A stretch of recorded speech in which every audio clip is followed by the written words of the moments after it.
Why should the creature be happy? Your affectionate uncle.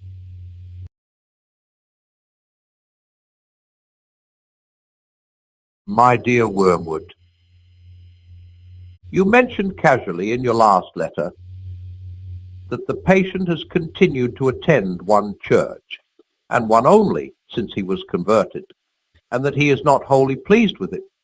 May I ask what you are about? Why have I no report on the causes of his fidelity to the parish church?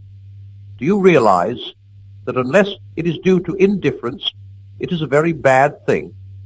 Surely you know that if a man can't be cured of church-going, the next best thing is to send him all over the neighborhood, looking for the church that suits him until he becomes a taster or connoisseur of churches.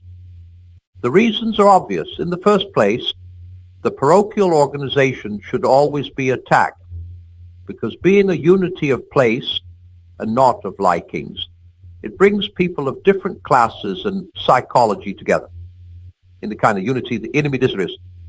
The congregational principle, on the other hand, makes each church into a kind of club. And finally, if all goes well, into a coterie or faction. In the second place, the search for a suitable church makes the man a critic, where the enemy wants him to be a pupil. What he wants of the layman in church is an attitude which may indeed be critical, in the sense of rejecting what is false or unhelpful, but which is wholly uncritical in the sense that it does not appraise, does not waste time in thinking about what it rejects, but lays itself open in uncommenting, humble receptivity to any nourishment that is going. You see how groveling, how unspiritual, how irredeemably vulgar he is. This attitude, especially during sermons, creates the condition most hostile to our whole policy, in which platitudes can become really audible to a human soul. There's hardly any sermon or any book which may not be dangerous to us if it is received in this temper. So pray bestir yourself and send this fool the round of the neighboring churches as soon as possible. Your record up to date has not given us much satisfaction. The two churches nearest to him I have looked up in the office. Both have certain claims. At the first of these, the vicar is a man who has been so long engaged in watering down the faith to make it easier for a supposedly incredulous and hard-headed congregation, that it is now he who shocks his parishioners with his unbelief, not vice versa. He has undermined many, assaults Christianity. His conduct of the services is also admirable. In order to spare the laity all difficulties, he has deserted both the lectionary and the appointed psalms, and now, without noticing it, revolves endlessly round the little treadmill of his 15 favorite psalms and 20 favorite lessons. We are thus safe from the danger that any truth not already familiar to him and to his flock should ever reach them through Scripture. But perhaps your patient is not quite silly enough for this church, or not yet. At the other church we have far spike. The humans are often puzzled to understand the range of his opinion, why he is one day almost a communist, and the next not far from some kind of theocratic fascism, one day a scholastic, and the next prepared to deny human reason altogether, one day immersed in politics, and the day after declaring that all states of this world are equally under judgment. We, of course, see the connecting link, which is hatred. The man cannot bring himself to preach anything which is not calculated to shock, grieve, puzzle, or humiliate his parents and their friends. A sermon which such people could accept would be to him as insipid as a poem which they could scan. There is also a promising streak of dishonesty in him. We are teaching him to say the teaching of the church is, when he really means, I'm almost sure I read recently in Maritain, or someone of that sort. But I must warn you that he has one fatal defect. He really believes, and this may yet mar all. But there is one good point which both these churches have in common. They are both party churches. I think I warned you before that if your patient can't be kept out of the church, he ought at least to be violently attached to some party within it. I don't mean on really doctrinal issues. About those, the more lukewarm he is, the better. And it isn't the doctrines on which we chiefly depend for producing malice.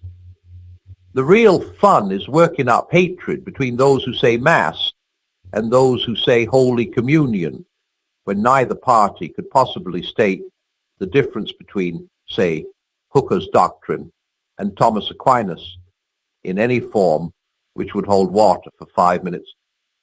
And all the purely indifferent things, candles and clothes and whatnot, are an admirable ground for our activities. We have quite removed from men's minds what that pestilent fellow Paul used to teach about food and other unessentials, namely, that the human without scruples should always give in to the human with scruples. You would think they could not fail to see the application. You would expect to find the low churchman genuflecting and crossing himself, lest the weak conscience of his high brother should be moved to irreverence, and the high one refraining from these exercises, lest he should betray his low brother into idolatry. And so it would have been but for our ceaseless labor. Without that, the variety of usage within the Church of England might have become a positive hotbed of charity and humility. Your affectionate uncle. My dear Wormwood, the contemptuous way in which you spoke of gluttony as a means of catching souls in your last letter only shows your ignorance. One of the great achievements of the last 100 years has been to deaden the human conscience on that subject, so that by now you will hardly find a sermon preached, or a conscience troubled about it, in the whole length and breadth of Europe. This has largely been effected by concentrating all our efforts on gluttony of delicacy, not gluttony of excess. Your patient's mother, as I learned from the dossier, and you might have learned from Glubose, is a good example. She would be astonished, one day, I hope, will be, to learn that her whole life is enslaved to this kind of sensuality, which is quite concealed from her by the fact that the quantities involved are small. But what do quantities matter, provided we can use a human belly and palate to produce querulousness, impatience, uncharitableness, and self-concern? Glubose has this old woman well in hand. She is a positive terror to hostesses and servants. She is always turning from what has been offered her to say, with a demure little sigh and a smile. Oh, please, please. All I want is a cup of tea, weak but not too weak, and the teeniest, weeniest bit of really crisp toast, you see? Because what she wants is smaller and less costly than what has been set before her. She never recognizes as gluttony her determination to get what she wants, however troublesome it may be to others. At the very moment of indulging her appetite, she believes that she is practicing temperance. In a crowded restaurant, she gives a little scream at the plate which some overworked waitress has set before her and says, "Oh, that's far, far too much." take it away and bring me about a quarter of it. If challenged, she would say she was doing this to avoid waste. In reality, she does it because the particular shade of delicacy to which we have enslaved her is offended by the sight of more food than she happens to want.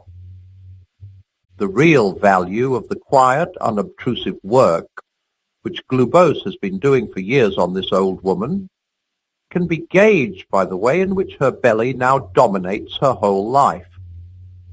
The woman is in what may be called the all I want state of mind. All she wants is a cup of tea properly made, or an egg properly boiled, or a slice of bread properly toasted.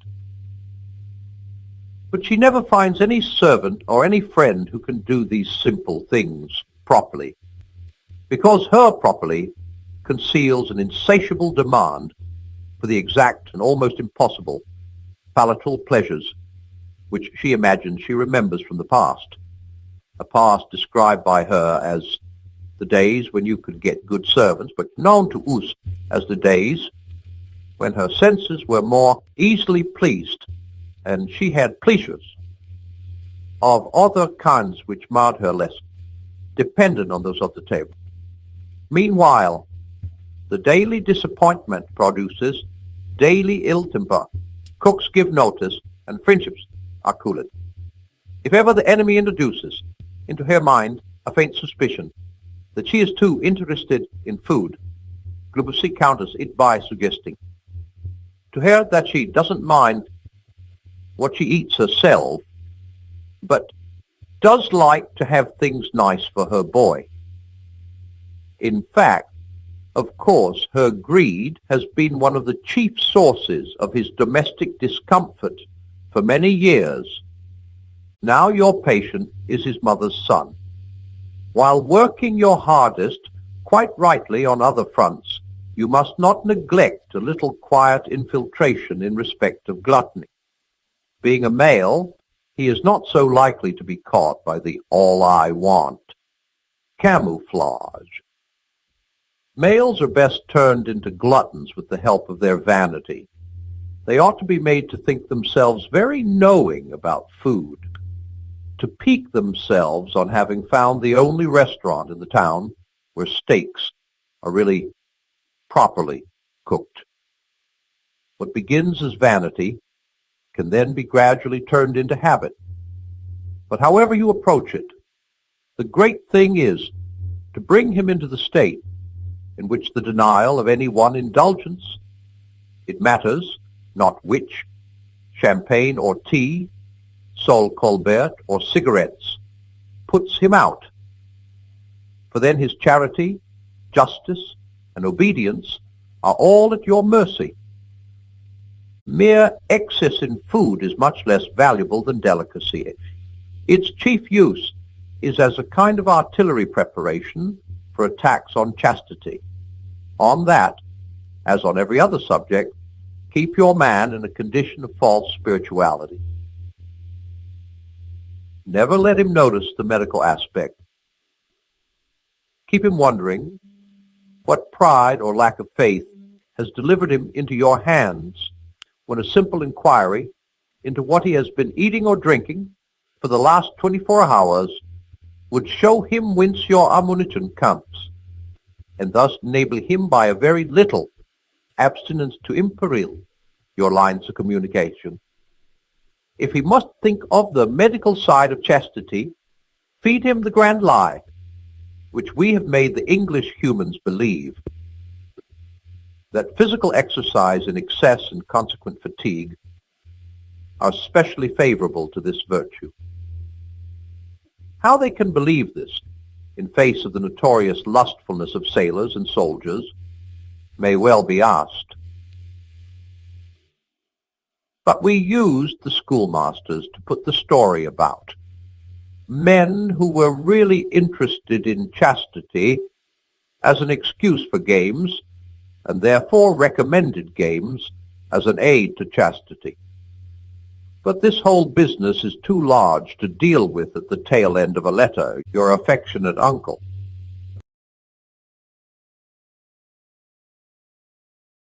My dear Wormwood, even under Slubgob you must have learned at college the routine technique of sexual temptation. And since, for us spirits, this whole subject is one of considerable tedium, though necessary as part of our training, I will pass it over. But on the larger issues involved, I think you have a good deal to learn.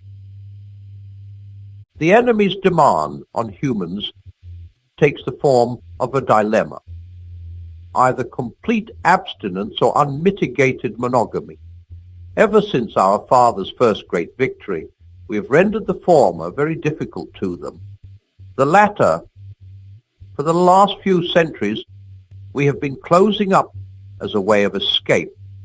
We have done this through the poets and novelists, by persuading the humans that a curious and usually short-lived experience, which they call being in love, is the only respectable ground for marriage, that marriage can, and ought to, render this excitement permanent, and that a marriage which does not do so is no longer binding.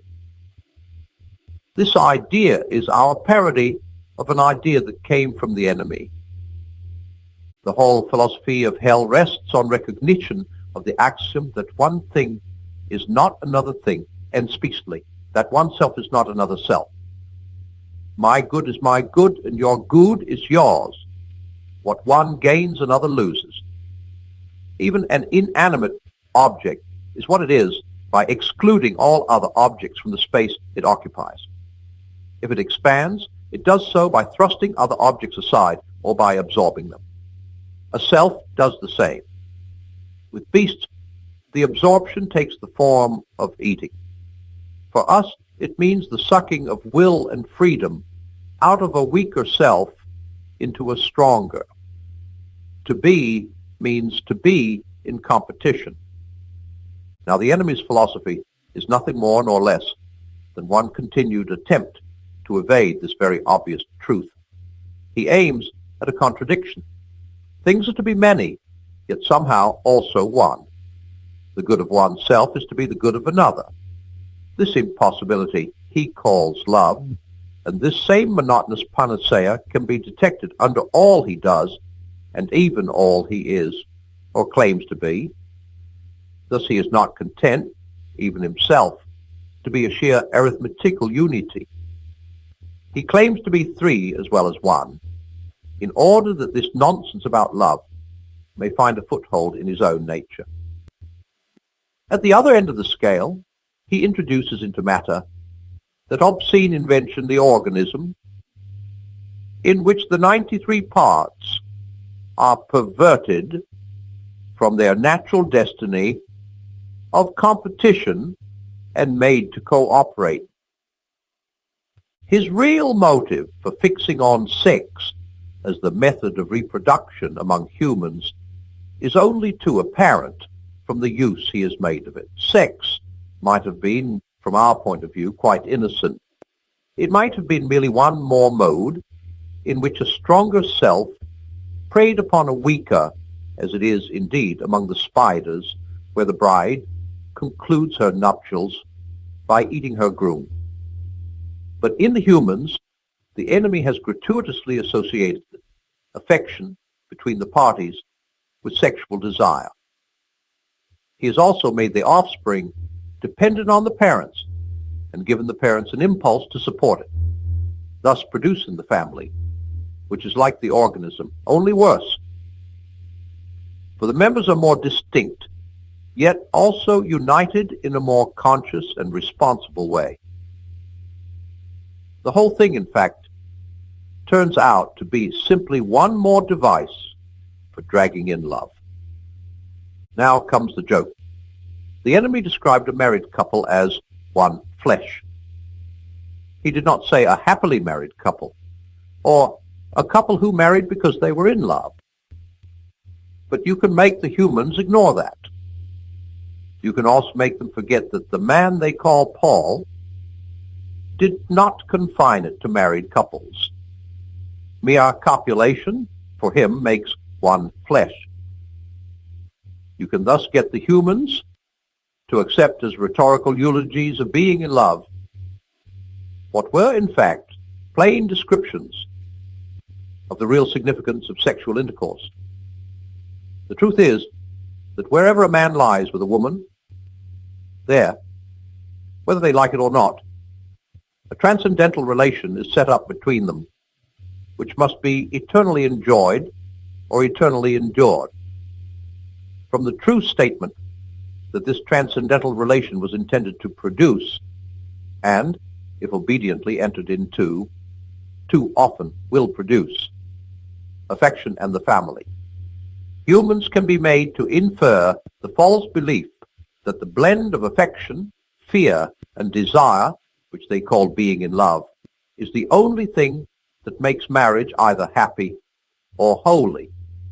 The error is easy to produce because being in love does very often, in Western Europe, precede marriages which are made in obedience to the enemy's designs, that is, with the intention of fidelity, fertility, and goodwill, just as religious emotion very often, but not always, attends conversion.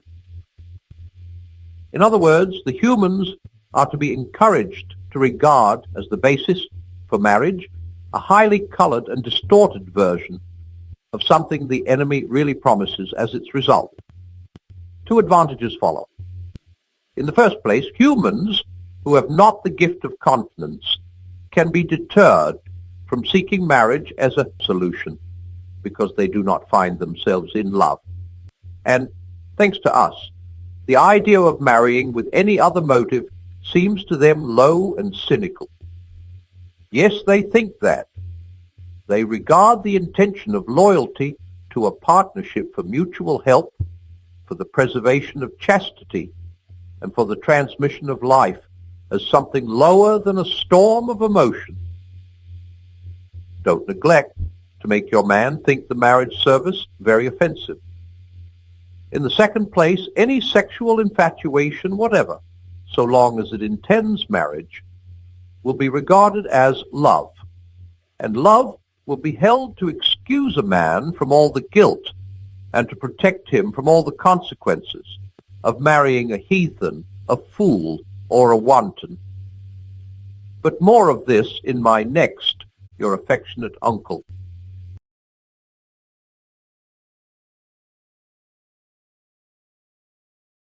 My dear Wormwood, I have been thinking very hard about the question in your last letter.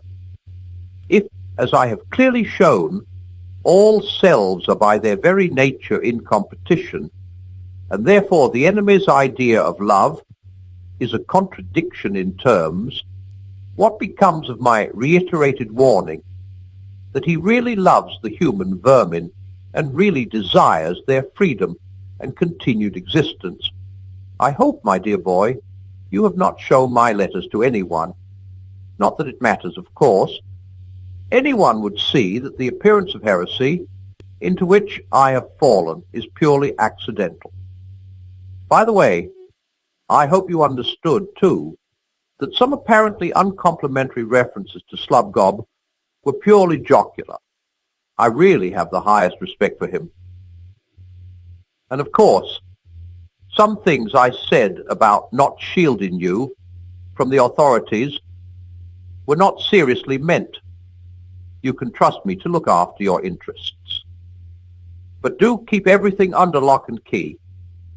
The truth is, I slipped by mere carelessness into saying that the enemy really loves the humans. That, of course, is an impossibility. He is one being. They are distinct from him. Their good cannot be his. All his talk about love must be a disguise for something else. He must have some real motive for creating them and taking so much trouble about them. The reason one comes to talk as if he really had this impossible love is our utter failure to find out that real motive. What does he stand to make out of them? That is the insoluble question. I do not see that it can do any harm to tell you that this very problem was a chief cause of our father's quarrel with the enemy. When the creation of man was first mooted, and when, even at that stage, the enemy freely confessed that he foresaw a certain episode about a cross, our Father very naturally sought an interview and asked for an explanation. The enemy gave no reply except to produce the cock and bull story about disinterested love, which he has been circulating ever since. This our Father naturally could not accept. He implored the enemy to lay his cards on the table and gave him every opportunity. He admitted that he felt a real anxiety to know the secret. The enemy replied, "I wish with all my heart that you did." It was, I imagine, at this stage in the interview that our Father's disgust at such an unprovoked lack of confidence caused him to remove himself an infinite distance from the presence, with a suddenness which has given rise to the ridiculous enemy story that he was forcibly thrown out of heaven. Since then, we have begun to see why our oppressor was so secretive. His throne depends on the secret. Members of his faction have frequently admitted that if ever we came to understand what he means by love, the war would be over and we should re-enter heaven. And there lies the great task. We know that he cannot really love. Nobody can. It doesn't make sense. If we could only find out what he is really up to. Hypothesis after hypothesis has been tried, and still we can't find out. Yet we must never lose hope. More and more complicated theories, fuller and fuller collections of data, richer rewards for researchers who make progress, more and more terrible punishments for those who fail. All this, pursued and accelerated to the very end of time, cannot surely fail to succeed. You complain that my last letter does not make it clear whether I regard being in love as a desirable state for a human or not.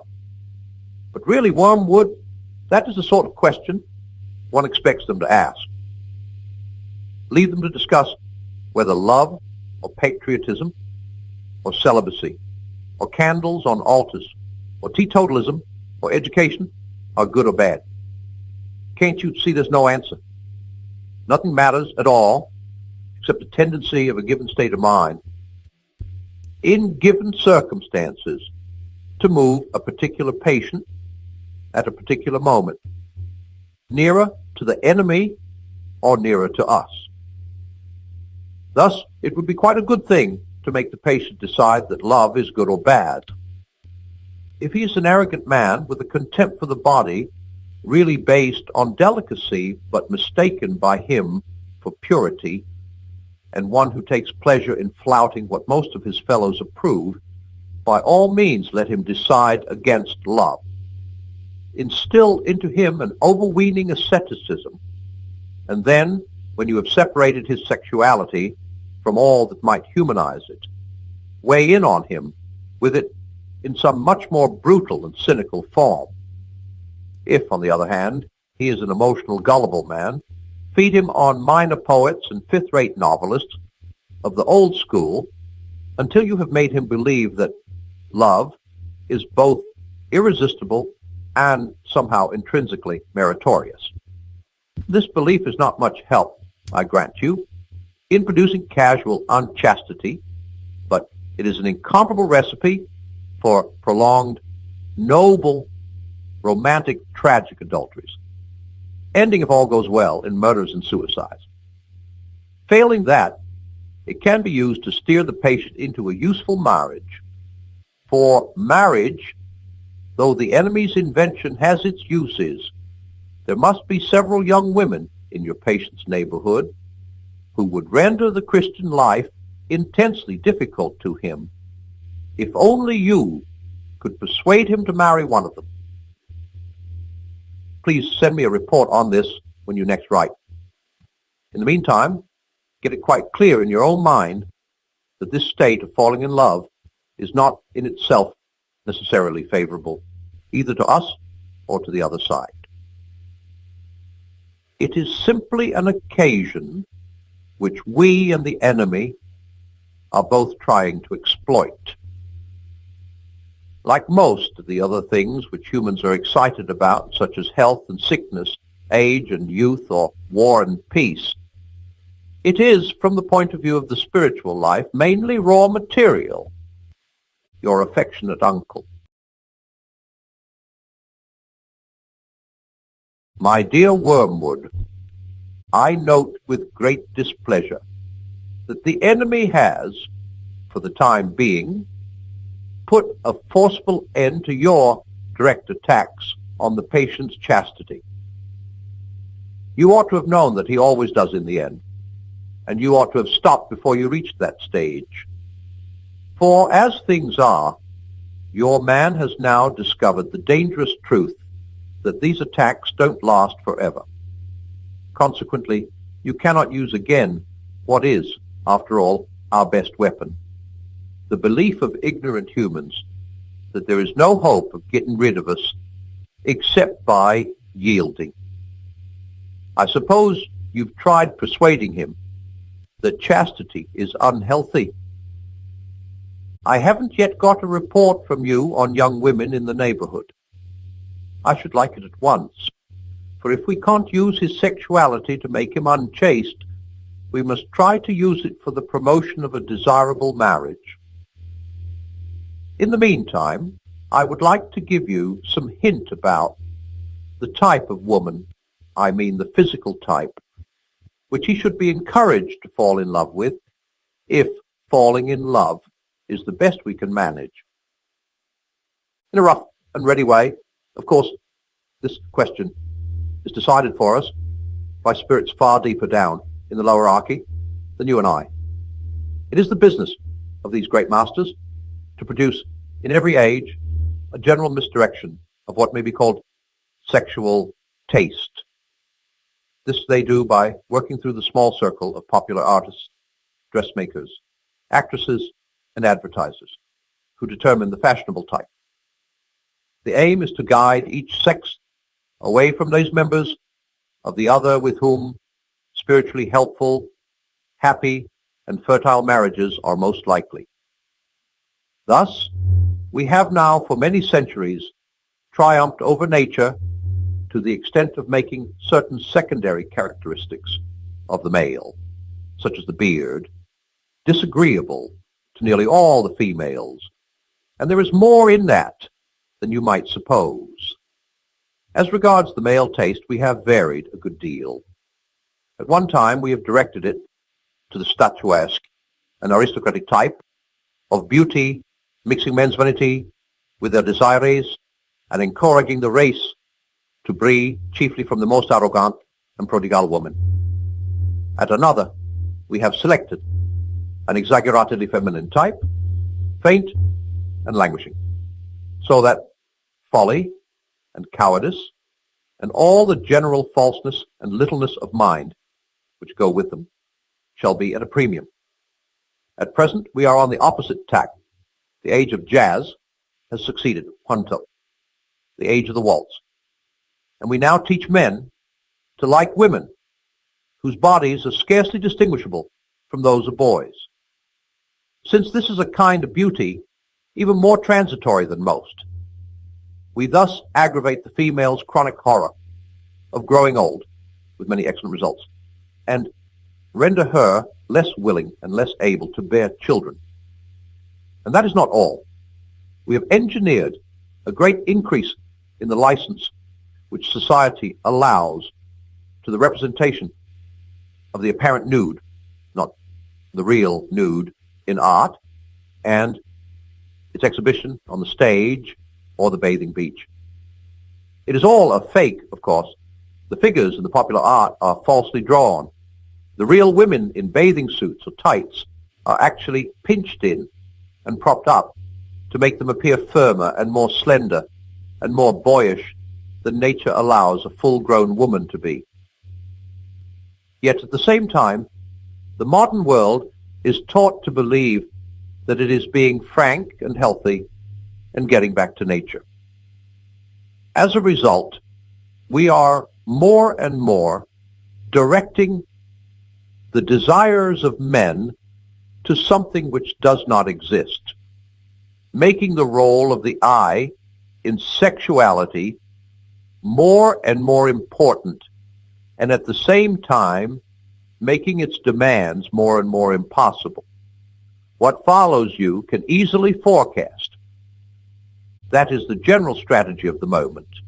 But inside that framework, you will still find one for it possible to encourage your patient's desires in one of two directions. You will find, if you look carefully into any human's heart, that he is haunted by at least two imaginary women, a terrestrial and an infernal Venus, and that his desire differs qualitatively according to its object. There is one type for which his desire is such as to be naturally amenable to the enemy, readily mixed with charity, readily obedient to marriage, colored all through with that golden light of reverence and naturalness which we detest. There is another type which he desires brutally, and desires to desire brutally, a type best used to draw him away from marriage altogether, but which, even within marriage, he would tend to treat as a slave, an idol, or an accomplice. His love for the first might involve what the enemy calls evil, but only accidentally. The man would wish that she was not someone else's wife, and be sorry that he could not love her lawfully. But in the second type, the felt evil is what he wants. It is that tang in the flavor which he is after. In the face, it is the visible animality, or sulkiness, or craft, or cruelty, which he likes. And in the body, something quite different from what he ordinarily calls beauty, something he may even, in a sane hour, describe as ugliness, but which, by our art, can be made, 1-5, to play on the raw nerve of his private obsession. The real use of the infernal Venus is, no doubt, as prostitute or mistress. But if your man is a Christian, and if he has been well trained in nonsense about irresistible and all-excusing love, he can often be induced to marry her. And that is very well worth bringing about. You will have failed as regards fornication and solitary vice, but there are other and more indirect methods of using a man's sexuality to his undoing. And by the way, they are not only efficient, but delightful. The unhappiness produced is of a very lasting and exquisite kind, your affectionate uncle. My dear Wormwood, yes, a period of sexual temptation is an excellent time for working in a subordinate attack on the patient's peevishness. It may even be the main attack, as long as he thinks it the subordinate one. But here, as in everything else, the way must be prepared for your moral assault by darkening his intellect. Men are not angered by mere misfortune, but by misfortune conceived as injury. And the sense of injury depends on the feeling that a legitimate claim has been denied. The more claims on life, therefore, that your patient can be induced to make, the more often he will feel injured and, as a result, ill-tempered. Now, you will have noticed that nothing throws him into a passion so easily as to find a tract of time which he reckoned on having at his own disposal unexpectedly taken from him. It is the unexpected visitor when he looked forward to a quiet evening, or the friend's talkative wife turning up when he looked forward to a tete-a-tete with the friend, that throw him out of gear. Now he is not yet so uncharitable or slothful that these small demands on his courtesy are in themselves too much for it. They anger him because he regards his time as his own and feels that it is being stolen. You must therefore zealously guard in his mind the curious assumption, my time is my own. Let him have the feeling that he starts each day as the lawful possessor of 24 hours. Let him feel as a grievous tax that portion of this property which he has to make over to his employers, and as a generous donation that further portion which he allows to religious duties. But what he must never be permitted to doubt is that the total from which these deductions have been made was, in some mysterious sense, his own personal birthright. You have here a delicate task. The assumption which you want him to go on making is so absurd that if once it is questioned, even we cannot find a shred of argument in its defense. The man can neither make nor retain one moment of time. It all comes to him by pure gift. He might as well regard the sun and moon as his chattels. He is also, in theory, committed to a total service of the enemy. And if the enemy appeared to him in bodily form and demanded that total service for even one day, he would not refuse. He would be greatly relieved if that one day involved nothing harder than listening to the conversation of a foolish woman. And he would be relieved almost to the pitch of disappointment if for 1/2 hour in that day the enemy said, now you may go and amuse yourself. Now if he thinks about his assumption for a moment, even he is bound to realize that he is actually in this situation every day. When I speak of preserving this assumption in his mind, therefore, the last thing I mean you to do is to furnish him with arguments in its defense. There aren't any. Your task is purely negative. Don't let his thoughts come anywhere near it. Wrap a darkness about it, and in the center of that darkness, let his sense of ownership in time lie silent, uninspected, and operative. The sense of ownership in general is always to be encouraged. The humans are always putting up claims to ownership, which sound equally funny in heaven and in hell, and we must keep them doing so. Much of the modern resistance to chastite comes from men's belief that they own the abodes, those vast and perilous estates, pulsating with the energy that made the worlds in which they find themselves without their consent, and from which they are ejected at the pleasure of another. It is as if a royal child whom his father has placed, for love's sake, in titular command of some great province, under the real rule of wise counselors, should come to fancy he really owns the cities, the forests, and the corn, in the same way as he owns the bricks on the nursery floor.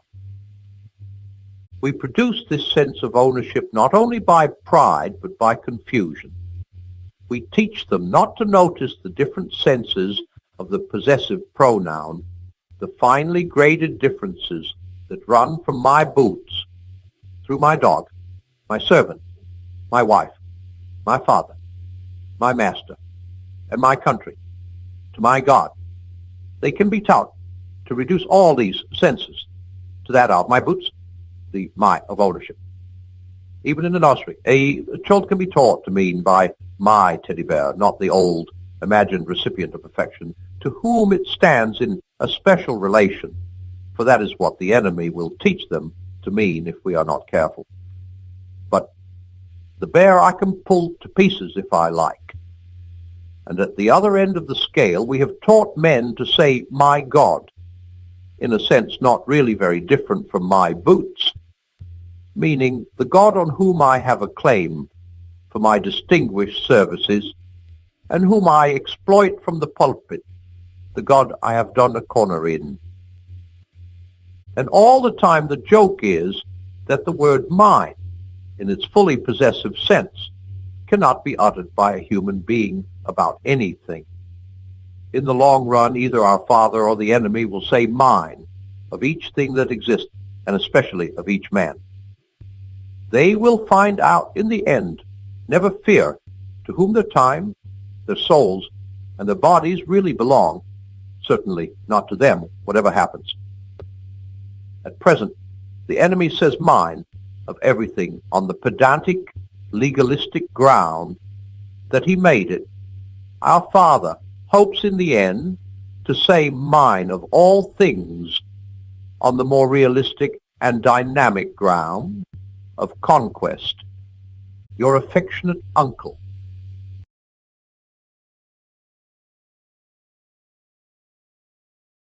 My dear Wormwood, so your man is in love, and in the worst kind he could possibly have fallen into, and with a girl who does not even appear in the report you sent me. You may be interested to learn that the little misunderstanding with the secret police, which you tried to raise about some unguarded expressions in one of my letters, has been tided over. If you are reckoning on that to secure my good offices, you will find yourself mistaken. You shall pay for that as well as for your other blunders. Meanwhile, I enclose a little booklet, just issued, on the new House of Correction for Incompetent Tempters. It is profusely illustrated, and you will not find a dull page in it. I have looked up this girl's dossier and am horrified at what I find. Not only a Christian, but such a Christian, a vile, sneaking, simpering, demure, monosyllabic, mouse-like, watery, insignificant, virginal bread-and-butter miss, the little brute. She makes me vomit. She stinks and scalds through the very pages of the dossier. It drives me mad, the way the world has worsened. We'd have had her to the arena in the old days. That's what her sort is made for. Not that she'd do much good there, either. A two-faced little cheat, I know the sort, who looks as if she'd faint at the sight of blood, and then dies with a smile. A cheat every way. Looks as if butter wouldn't melt in her mouth, and yet has a satirical wit. The sort of creature who'd find me funny, filthy, insipid little prude, and yet ready to fall into this booby's arms like any other breeding animal. Why doesn't the enemy blast her for it? If he's so moonstruck by virginity, instead of looking on there grinning, he's a hedonist at heart. All those fasts and vigils and stakes and crosses are only a facade, or only like foam on the seashore. Out at sea, out in his sea, there is pleasure, and more pleasure. He makes no secret of it.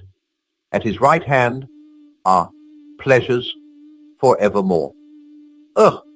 I don't think he has the least inkling of that high and austere mystery to which we rise in the miserific vision. He's vulgar, Wormwood. He has a bourgeois mind. He has filled his world full of pleasures.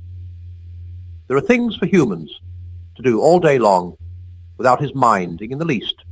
Sleeping, washing, eating, drinking, making love, playing, praying, working. Everything has to be twisted before it's any use to us. We fight under cruel disadvantages. Nothing is naturally on our side. Not that that excuses you. I'll settle with you presently. You have always hated me and been insolent when you dared. Then, of course, he gets to know this woman's family and whole circle. Could you not see that the very house she lives in is one that he ought never to have entered? The whole place reeks of that deadly odor. The very gardener, though he has only been there 5 years, is beginning to acquire it. Even guests, after a weekend visit, carry some of the smell away with them. The dog and the cat are tainted with it, and a house full of the impenetrable mystery. We are certain it is a matter of first principles, that each member of the family must in some way be making capital out of the others. But we can't find out how. They guard as jealously as the enemy himself the secret of what really lies behind this pretense of disinterested love.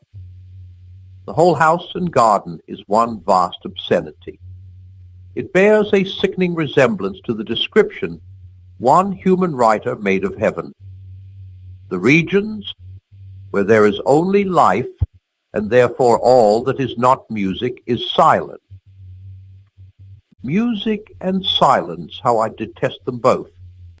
How thankful we should be that ever since our Father entered hell, though longer ago than humans, reckoning in light years could express, no square inch of infernal space, and no moment of infernal time has been surrendered to either of those abominable forces, but all has been occupied by noise, the grand dynamism, the audible expression of all that is exultant, ruthless, and virile. Noise which alone defends us from silly qualms, despairing scruples, and impossible desires. We will make the whole universe a noise in the end. We have already made great strides in this direction as regards the earth. The melodies and silences of heaven will be shouted down in the end. But I admit we are not yet loud enough or anything like it. Research is in progress. Meanwhile, the you, discussed in little... In the heat of composition, I find that I have inadvertently allowed myself to assume the form of a large centipede. I am accordingly dictating the rest to my secretary. Now that the transformation is complete, I recognize it as a periodical phenomenon. Some rumor of it has reached the humans, and a distorted account of it appears in the poet Milton, with the ridiculous addition that such changes of shape are a punishment imposed on us by the enemy. A more modern writer, someone with a name like Shaw, has, however, grasped the truth. Transformation proceeds from within and is a glorious manifestation of that life force which our Father would worship if he worshipped anything but himself. In my present form, I feel even more anxious to see you, to unite you to myself in an indissoluble embrace. Signed, Toadpipe. For his abysmal sublimity, under Secretary Screwtape, T.E., B.S., etc.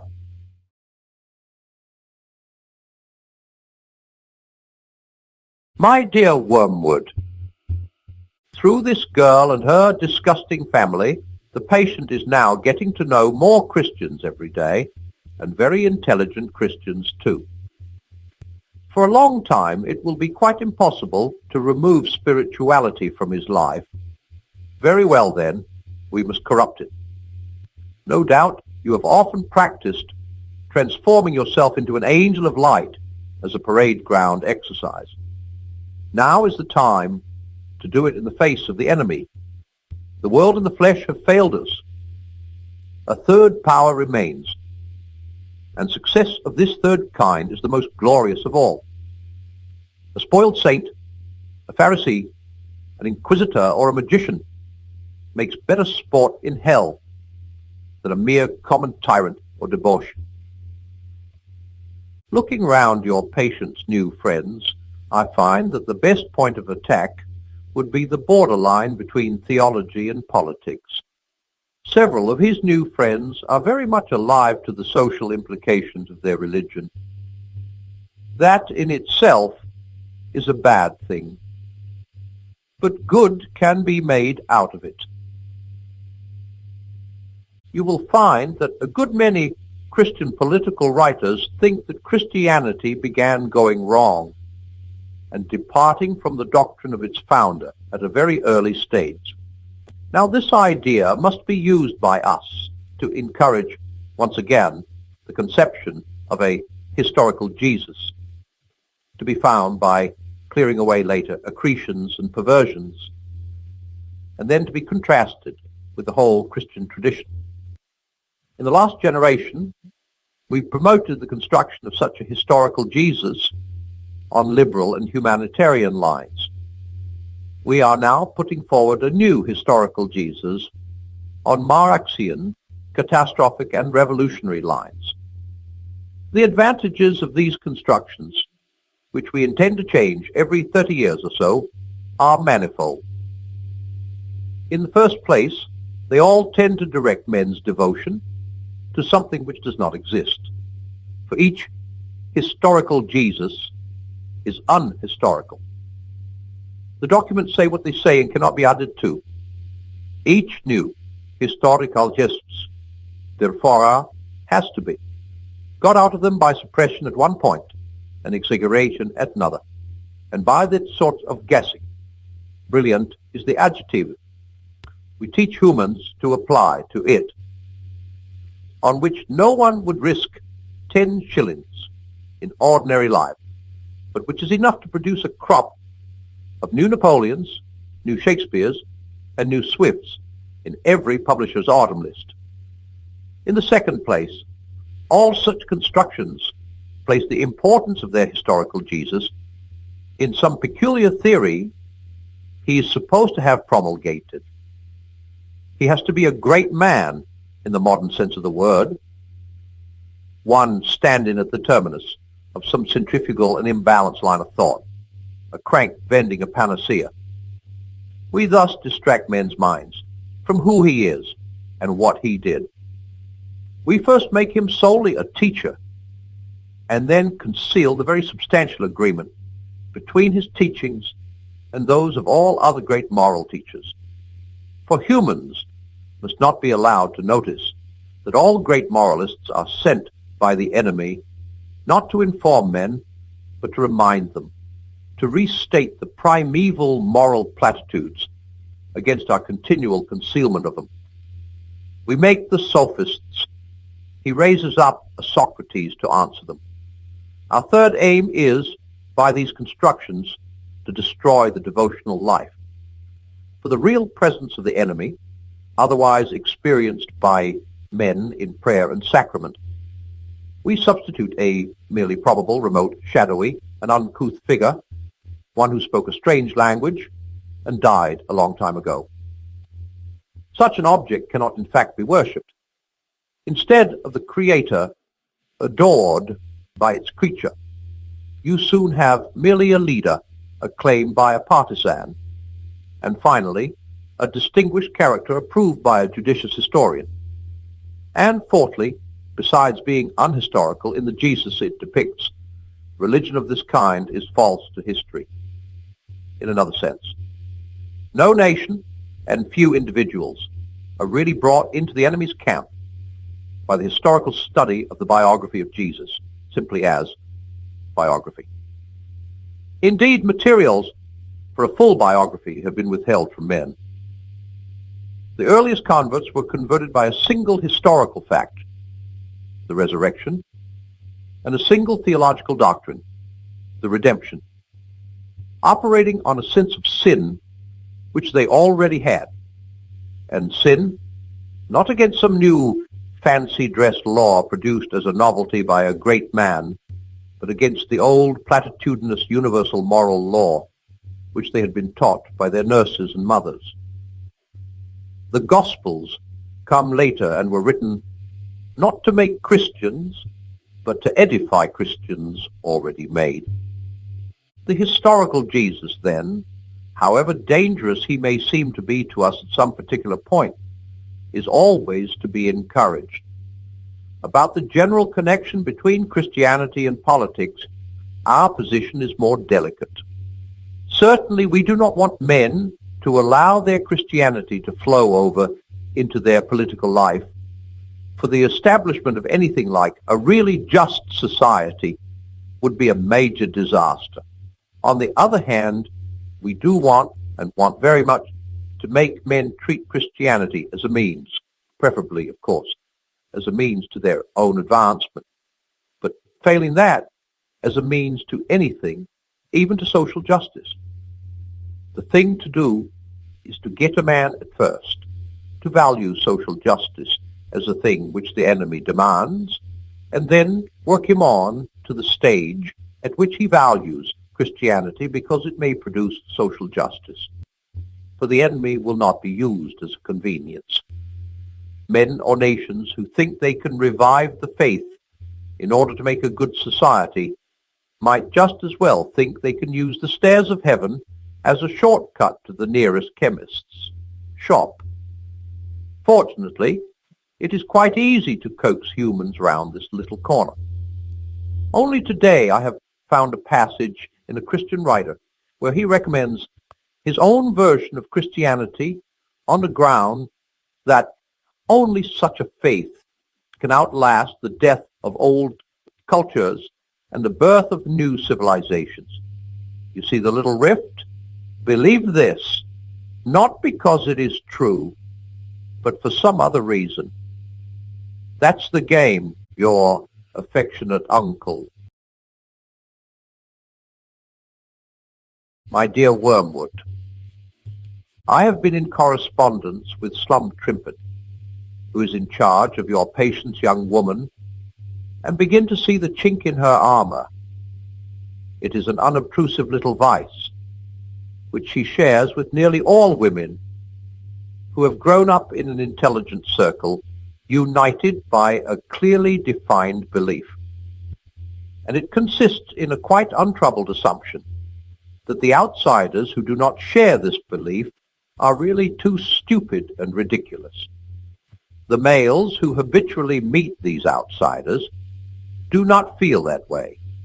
Their confidence, if they are confident, is of a different kind. Hers, which she supposes to be due to faith, is in reality largely due to the mere color she has taken from her surroundings. It is not, in fact, very different from the conviction she would have felt at the age of 10 that the kind of fish knives used in her father's house were the proper or normal or real kind, while those of the neighboring families were not real fish knives at all. Now, the element of ignorance and naivety in all this is so large, and the element of spiritual pride so small, that it gives us little hope of the girl herself. But have you thought of how it can be made to influence your own patient? It is always the novice who exaggerates. The man who has risen in society is over-refined. The young scholar is pedantic. In this new circle, your patient is a novice. He is there daily meeting Christian life of equality. He never before imagined and seeing it all through an enchanted glass because he is in love. He is anxious. Indeed, the enemy commands him to imitate this quality. Can you get him to imitate this defect in his mistress and to exaggerate it until what was venial in her becomes in him the strongest and most beautiful of the vices, spiritual pride? The conditions seem ideally favorable. The new circle in which he finds himself is one of which he is tempted to be proud for many reasons other than its Christianity. It is a better educated, more intelligent, more agreeable society than any he has yet encountered. He is also under some degree of illusion as to his own place in it. Under the influence of love, he may still think himself unworthy of the girl, but he is rapidly ceasing to think himself unworthy of the others. He has no notion how much in him is forgiven, because they are charitable and made the best of, because he is now one of the family. He does not dream how much of his conversation, how many of his opinions are recognized by them all as mere echoes of their own. Still less does he suspect how much of the delight he takes in these people is due to the erotic enchantment which the girl, for him, spreads over all his surroundings. He thinks that he likes their talk and way of life because of some congruity between their spiritual state and his, when in fact they are so far beyond him that if he were not in love, he would be merely puzzled and repelled by much which he now accepts. He is like a dog, which should imagine it, understood firearms because its hunting instinct and love for its master enable it to enjoy a day's shooting. Here is your chance. While the enemy, by means of sexual love and of some very agreeable people far advanced in his service, is drawing the young barbarian up to levels he could never otherwise have reached, you must make him feel that he is finding his own level, that these people are his sort, and that coming among them he has come home. When he turns from them to other society, he will find it dull, partly because almost any society within his reach is, in fact, much less entertaining, but still more because he will miss the enchantment of the young woman. You must teach him to mistake this contrast between the secret that dilates and the circle that bores him for the contrast between Christians and unbelievers. He must be made to feel, he'd better not put it into words, how different we Christians are. And by we Christians, he must really, but unknowingly, mean my set. And by my set, he must mean not the people who, in their charity and humility, have accepted me, but the people with whom I associate by right. Success here depends on confusing him. If you try to make him explicitly and professedly proud of being a Christian, you will probably fail. The enemy's warnings are too well known. If, on the other hand, you let the idea of we Christians drop out altogether and merely make him complacent about his set, you will produce not true spiritual pride, but mere social vanity, which, by comparison, is a trumpery, puny little sin. What you want is to keep a sly self-congratulation mixing with all his thoughts and never allow him to raise the question, what precisely am I congratulating myself about? The idea of belonging to an inner ring, of being in a secret, is very sweet to him. Play on that nerve. Teach him, using the influence of this girl when she's silliest, to adopt an air of amusement at the things the unbelievers say. Some theories, which he may meet in modern Christian circles, may here prove helpful. Theories, I mean, that place the hope of society in some inner ring of clerks, some trained minority of theocrats. It is no affair of yours whether those theories are true or false. The great thing is to make Christianity a mystery religion in which he feels himself one of the initiates. Pray do not fill your letters with rubbish about this European war. Its final issue is, no doubt, important, but that is a matter for the High Command.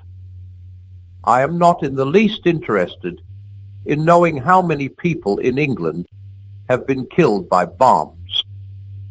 In what state of mind they died, I can learn from the office at this end. That they were going to die sometime, I knew already. Please keep your mind on your work, your affectionate uncle.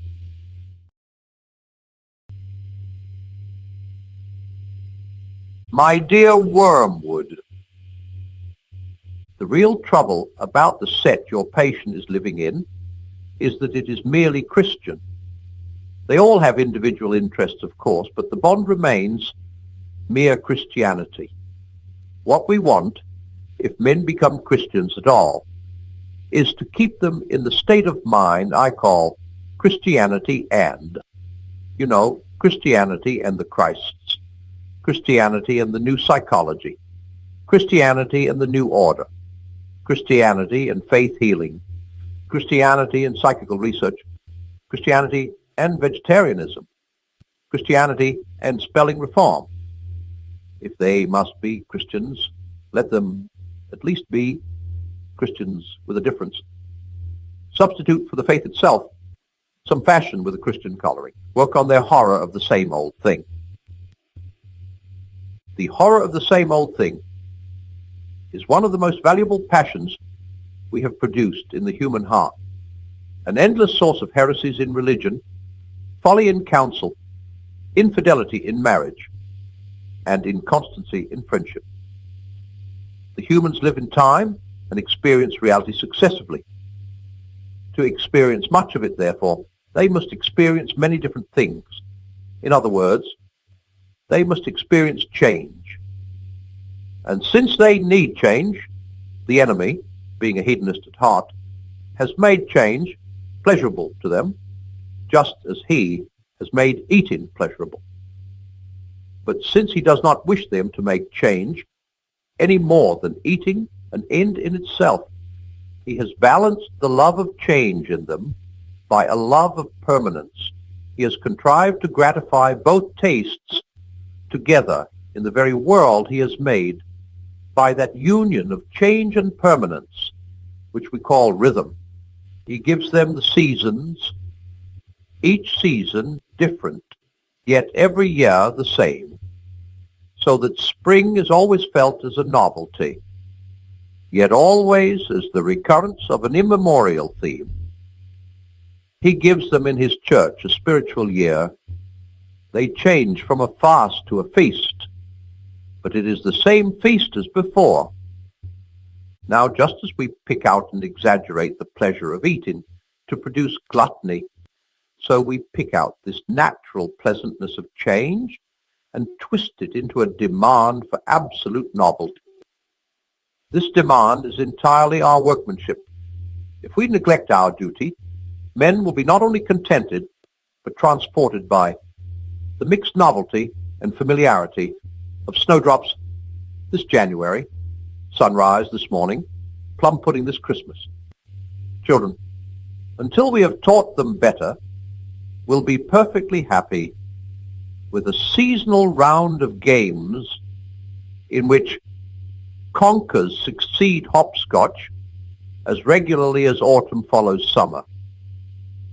Only by our incessant efforts is the demand for infinite or unrhythmical change kept up. This demand is valuable in various ways. In the first place, it diminishes pleasure while increasing desire. The pleasure of novelty is by its very nature more subject than any other to the law of diminishing returns, and continued novelty costs money, so that the desire for it spells avarice or unhappiness or both. And again, the more rapacious this desire, the sooner it must eat up all the innocent sources of pleasure and pass on to those the enemy forbids, thus by inflaming the horror of the same old thing. We have recently made the arts, for example, less dangerous to us than perhaps they have ever been, lowbrow and highbrow artists alike being now daily drawn into fresh and still fresh excesses of lasciviousness, unreason, cruelty, and pride. Finally, the desire for novelty is indispensable if we are to produce fashions or vogues. The use of fashions in thought is to distract the attention of men from their real dangers.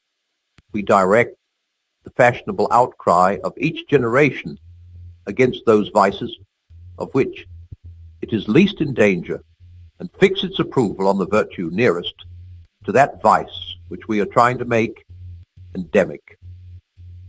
The game is to have them all running about with fire extinguishers whenever there is a flood, and all crowding to that side of the boat, which is already nearly gunwale under.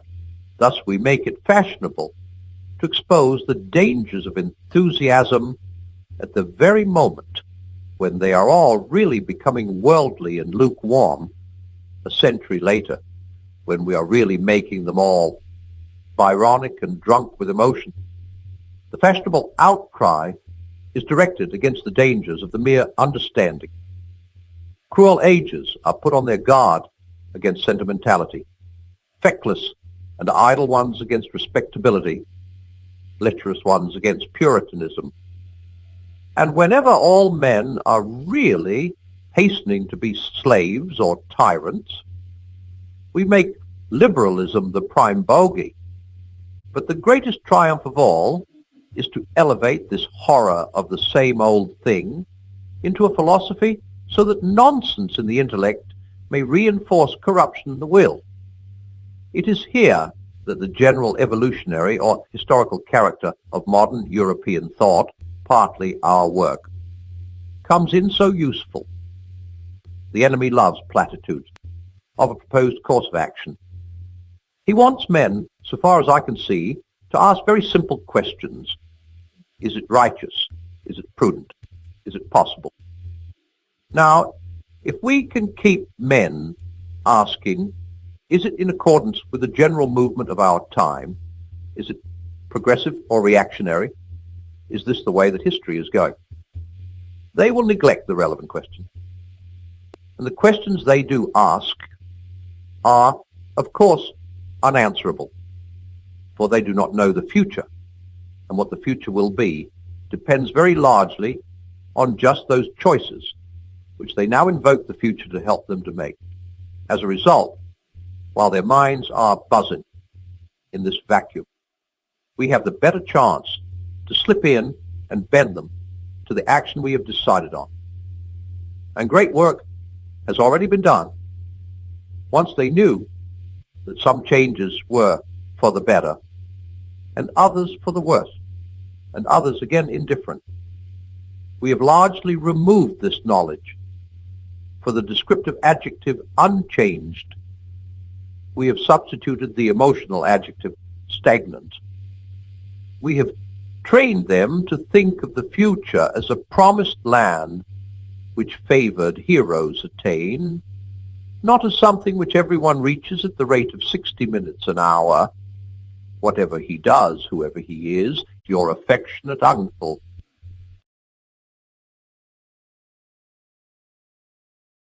My dear Wormwood, yes, courtship is the time for sowing those seeds which will grow up 10 years later into domestic hatred. The enchantment of unsatisfied desire produces results which the humans can be made to mistake for the results of charity. Avail yourself of the ambiguity in the word love. Let them think they have solved. By love problems, they have in fact only waived or postponed under the influence of the enchantment. While it lasts, you have your chance to foment the problems in secret and render them chronic. The grand problem is that of unselfishness. Note, once again, the admirable work of our philological arm in substituting the negative unselfishness for the enemy's positive charity. Thanks to this, you can, from the very outset, teach a man to surrender benefits, not that others may be happy in having them, but that he may be unselfish in forgoing them. That is a great point gained. Another great help, where the parties concerned are male and female, is the divergence of view about unselfishness, which we have built up between the sexes. A woman means by unselfishness chiefly taking trouble for others. A man means not giving trouble to others. As a result, a woman who is quite far gone in the enemy's service will make a nuisance of herself on a larger scale than any man, except those whom our Father has dominated completely. And conversely, a man will live long in the enemy's camp before he undertakes as much spontaneous work to please others as a quite ordinary woman may do every day.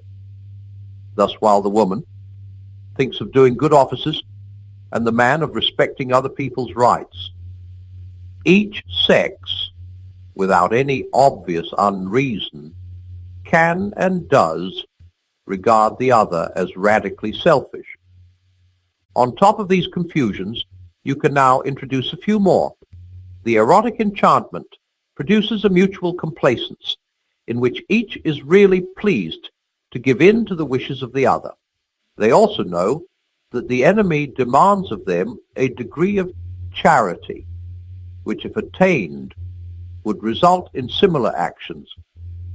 You must make them establish as a law for their whole married life that degree of mutual self-sacrifice, which is at present sprouting naturally out of the enchantment, but which, when the enchantment dies away, they will not have charity enough to enable them to perform.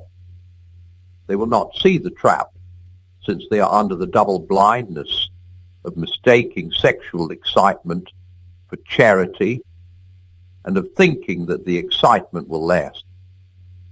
When once a sort of official, legal, or nominal unselfishness has been established as a rule for the keeping of which their emotional resources have died away and their spiritual resources have not yet grown, the most delightful results follow.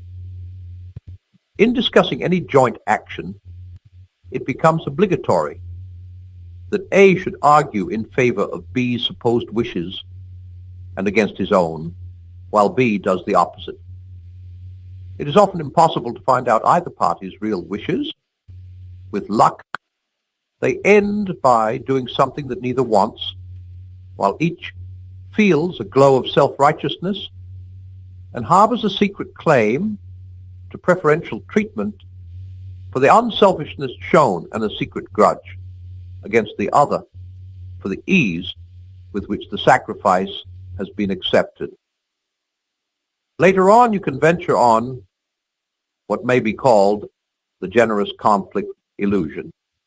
This game is best played with more than 2 players, in a family with grown-up children, for example. Something quite trivial, like having tea in the garden, is proposed. One member takes care to make it quite clear, though not in so many words, that he would rather not, but is, of course, prepared to do so out of unselfishness. The others instantly withdraw their proposal, ostensibly through their unselfishness, but really because they don't want to be used as a sort of lay figure on which the first speaker practices petty altruisms. But he is not going to be done out of his debauch of unselfishness either. He insists on doing what the others want. They insist on doing what he wants. Passions are roused. Soon someone is saying, "Very well then, I won't have any tea at all," and a real quarrel ensues with bitter resentment on both sides. You see how it is done? If each side had been frankly contending for its own real wish, they would all have kept within the bounds of reason and courtesy. But just because the contention is reversed and each side is fighting the other side's battle, all the bitterness which really flows from thwarted self-righteousness and obstinacy and the accumulated grudges of the last 10 years is concealed from them by the nominal or official unselfishness of what they are doing, or at least held to be excused by it. Each side is indeed quite alive to the cheap quality of the adversary's unselfishness and of the false position into which he's trying to force them. But each manages to feel blameless and ill-used itself, with no more dishonesty than comes natural to a human. A sensible human once said, "If people knew how much ill-feeling unselfishness occasions, it would not be so often recommended from the pulpit." And again, she's the sort of woman who lives for others. You can always tell the others by their hunted expression. All this can be begun even in the period of courtship. A little real selfishness on your patient's part is often of less value in the long run for securing his soul than the first beginnings of that elaborate and self-consciousness unselfishness which may one day blossom into the sort of thing I have described. Some degree of mutual falseness, some surprise that the girl does not always notice just how unselfish he is being, can be smuggled in already. Cherish these things. And, above all, don't let the young fools notice them. If they notice them, they will be on the road to discovering that love is not enough. That charity is needed and not yet achieved, and that no external law can supply its place. I wish Slum Trimpet could do something about undermining that young woman's sense of the ridiculous. Your affectionate uncle.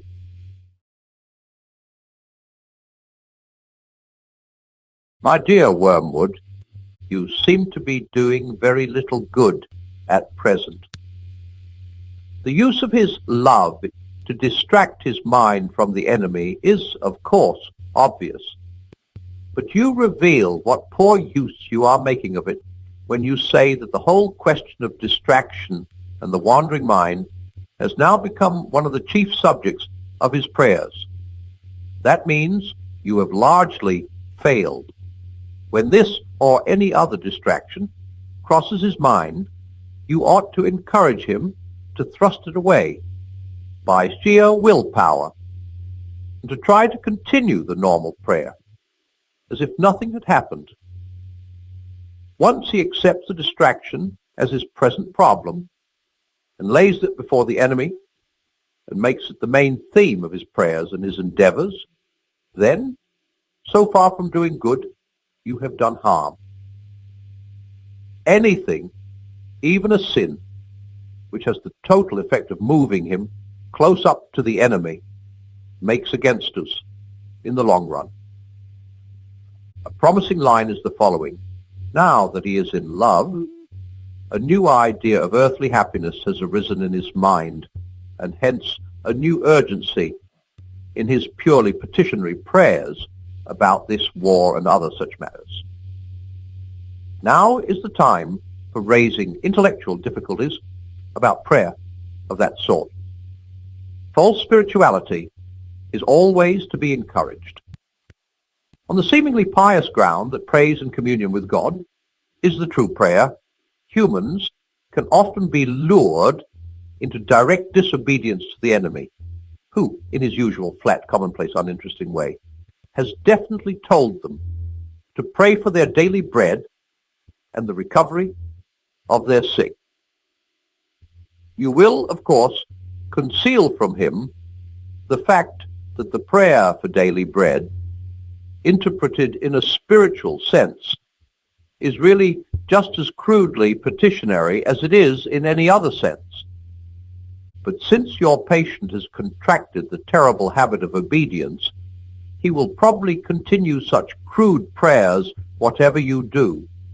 But you can worry him with the haunting suspicion that the practice is absurd and can have no objective result. Don't forget to use the heads I win, tails you lose argument. If the thing he prays for doesn't happen, then that is one more proof that petitionary prayers don't work. If it does happen, he will, of course, be able to see some of the physical causes which led up to it, and therefore it would have happened anyway. And thus, a granted prayer becomes just as good a proof as a denied when the prayers are ineffective. You, being a spirit, will find it difficult to understand how he gets into this confusion, but you must remember that he takes time for an ultimate reality. He supposes that the enemy, like himself, sees some things as present, remembers others as past, and anticipates others as future. Or even if he believes that the enemy does not see things that way, yet, in his heart of hearts, he regards this as a peculiarity of the enemy's mode of perception. He doesn't really think, though he would say he did, that things as the enemy sees them are things as they are. If you tried to explain to him that men's prayers today are one of the innumerable coordinates with which the enemy harmonizes the weather of tomorrow. He would reply that then the enemy always knew men were going to make those prayers, and if so, they did not pray freely, but were predestined to do so. And he would add that the weather on a given day can be traced back through its causes to the original creation of matter itself, so that the whole thing, both on the human and on the material side, is given from the word go.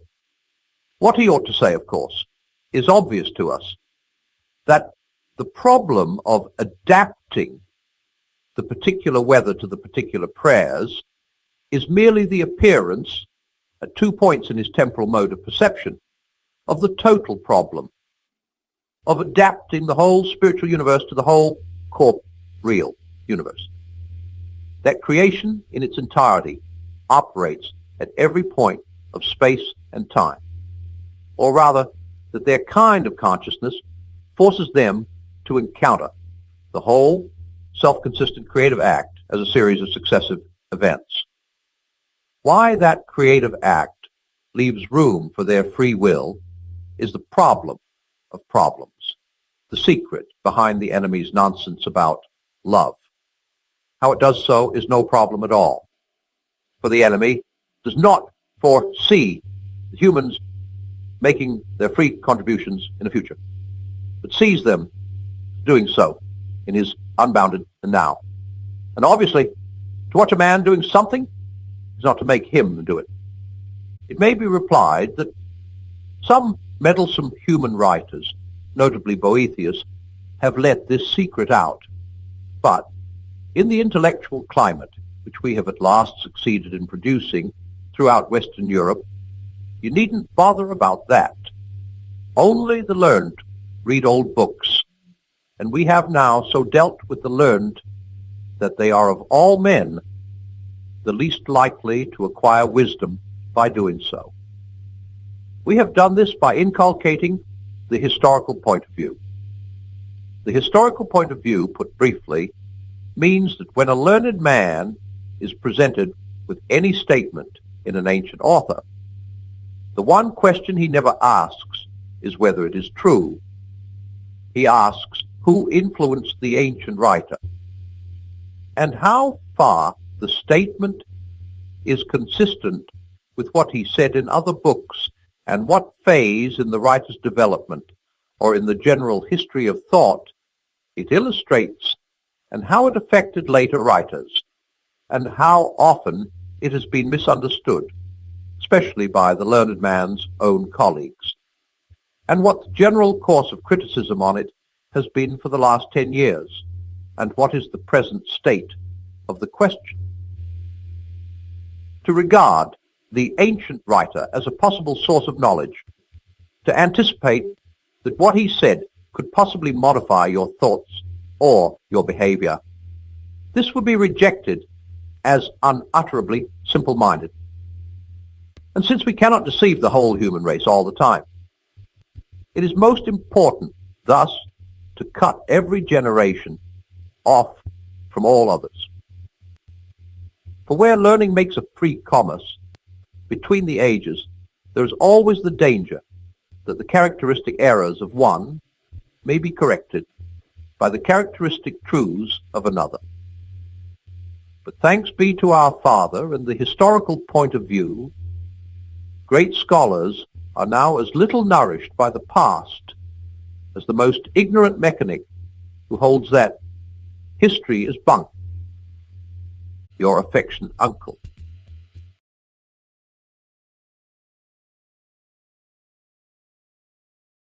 My dear Wormwood, when I told you not to fill your letters with rubbish about the war, I meant, of course, that I did not want to have your rather infantile rhapsodies about the death of men and the destruction of cities, insofar as the war really concerns the spiritual state of the patient. I naturally want full reports, and on this aspect you seem singularly obtuse. Thus you tell me with glee that there is reason to expect heavy air raids on the town where the creature lives. This is a crying example of something I have complained about already, your readiness to forget the main point in your immediate enjoyment of human suffering. Do you not know that bombs kill men?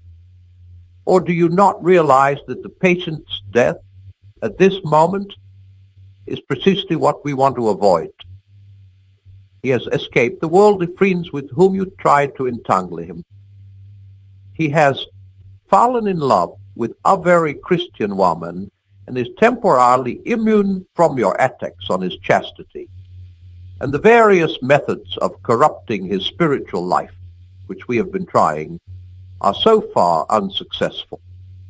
At the present moment, as the full impact of the war draws nearer and his worldly hopes take a proportionately lower place in his mind, full of his defense work, full of the girl, forced to attend to his neighbors more than he has ever done before, and liking it more than he expected. Taken out of himself, as the humans say, and daily increasing in conscious dependence on the enemy, he will almost certainly be lost to us if he is killed tonight. This is so obvious that I'm ashamed to write it. I sometimes wonder if you young fiends are not kept out on temptation, duty too long at a time, if you are not in some danger of becoming infected by the sentiments and values of the humans among whom you work.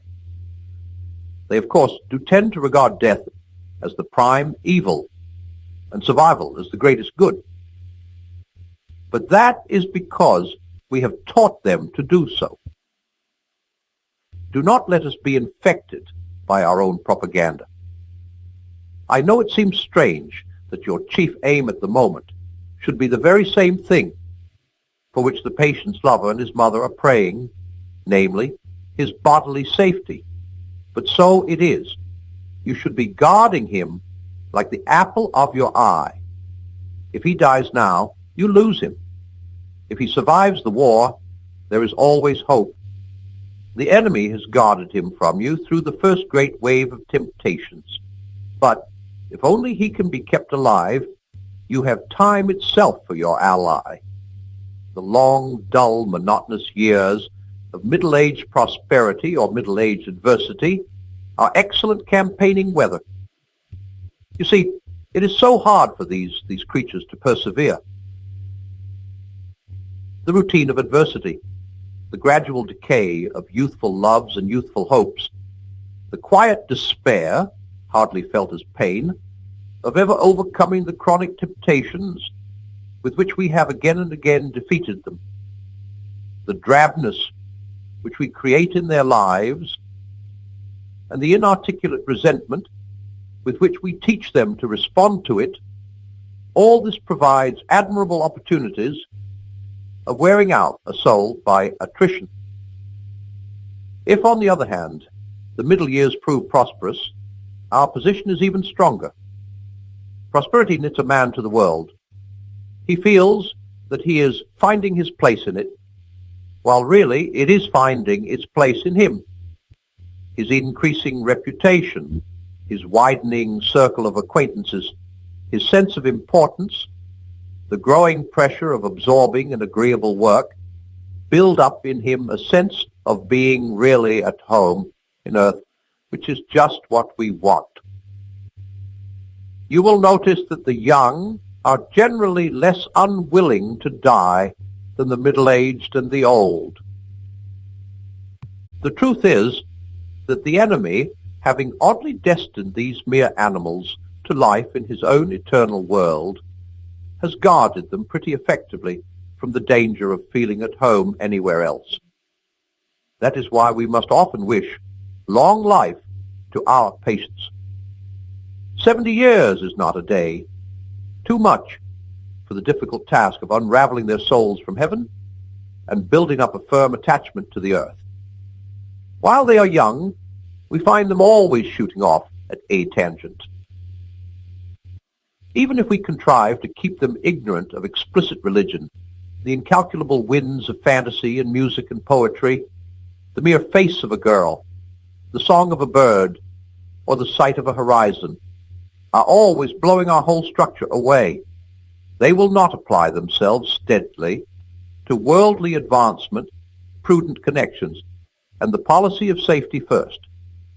So inveterate is their appetite for heaven that our best method at this stage of attaching them to earth is to make them believe that earth can be turned into heaven at some future date by politics or eugenics or science or psychology or whatnot. Real worldliness is a work of time, assisted, of course, by pride, for we teach them to describe the creeping death as good sense or maturity or experience. Experience, in the peculiar sense we teach them to give it, is, by the by, a most useful word. A great human philosopher nearly let our secret out when he said that where virtue is concerned, experience is the mother of illusion. But thanks to a change in fashion, and also, of course, to the historical point of view, we have largely rendered his book innocuous. How valuable time is to us may be gauged by the fact that the enemy allows us so little of it. The majority of the human race dies in infancy. Of the survivors, a good many die in youth. It is obvious that to him harm in birth is important chiefly as the qualification for human death, and diet solely as the gate to that other kind of life. We are allowed to work only on a selected minority of the race, for what humans call a normal life is the exception. Apparently, he wants some, but only a very few, of the human animals with which he is peopling heaven to have had the experience of resisting us through an earthly life of 60 or 70 years. Well, there is our opportunity. The smaller it is, the better we must use it. Whatever you do, keep your patient as safe as you possibly can. Your affectionate uncle. My dear Wormwood, now that it is certain the German humans will bombard your patient's town and that his duties will keep him in the thick of the danger, we must consider our policy. Are we to aim at cowardice or at courage with consequent pride or at hatred of the Germans? Well, I'm afraid it is no good trying to make him brave. Our research department has not yet discovered, though success is hourly expected, how to produce any virtue. This is a serious handicap. To be greatly and effectively wicked, a man needs some virtue. What would Attila have been without his courage, or Shylock without self-denial as regards the flesh? But as we cannot supply these qualities ourselves, we can only use them as supplied by the enemy, and this means leaving him a kind of foothold in those men whom otherwise we have made most securely our own. A very unsatisfactory arrangement, but I trust we shall one day learn to do better. Hatred we can manage. The tension of human nerves during noise, danger, and fatigue makes them prone to any violent emotion, and it is only a question of guiding this susceptibility into the right channel. If conscience resists, muddle him. Let him say that he feels hatred not on his own behalf, but on that of the women and children, and that a Christian is told to forgive his own, not other people's enemies. In other words, let him consider himself sufficiently identified with the women and children to feel hatred on their behalf, but not sufficiently identified to regard their enemies as his own, and therefore proper objects of forgiveness. But hatred is best combined with fear. Cowardice, alone of all the vices, is purely painful, horrible to anticipate, horrible to feel, horrible to remember. Hatred has its pleasures. It is therefore often the compensation by which a frightened man reimburses himself for the miseries of fear. The more he fears, the more he will hate. And hatred is also a great anodyne for shame. To make a deep wound in his charity, you should therefore first defeat his courage. Now this is a ticklish business. We have made men proud of most vices, but not of cowardice. Whenever we have almost succeeded in doing so, the enemy permits a war or an earthquake or some other calamity, and at once courage becomes so obviously lovely and important, even in human eyes, that all our work is undone, and there is still at least one vice of which they feel genuine shame. The danger of inducing cowardice in our patients, therefore, is lest we produce real self-knowledge and self-loathing with consequent repentance and humility. And in fact, in the last war, thousands of humans, by discovering their own cowardice, discovered the whole moral world for the first time. In peace, we can make many of them ignore good and evil entirely. In danger, the issue is forced upon them in a guise to which even we cannot blind them. There is here a cruel dilemma before us. If we promoted justice and charity among men, we should be playing directly into the enemy's hands. But if we guide them to the opposite behavior, this sooner or later produces, for he permits it to produce, a war or a revolution, and the undisguisable issue of cowardice or courage awakes thousands of men from moral stupor. This indeed is probably one of the enemy's motives for creating a dangerous world, a world in which moral issues really come to the point. He sees, as well as you do, that courage is not simply one of the virtues, but the form of every virtue at a testing point, which means at the point of highest reality.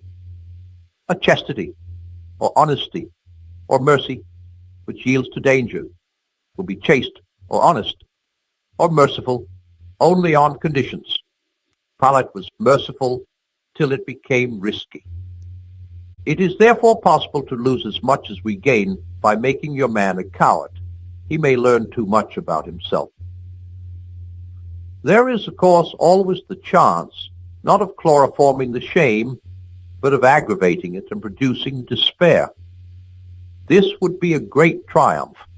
It would show that he had believed in and accepted the enemy's forgiveness of his other sins only because he himself did not fully feel their sinfulness, that in respect of the one vice which he really understands, in its full depth of dishonor, he cannot seek nor credit the mercy.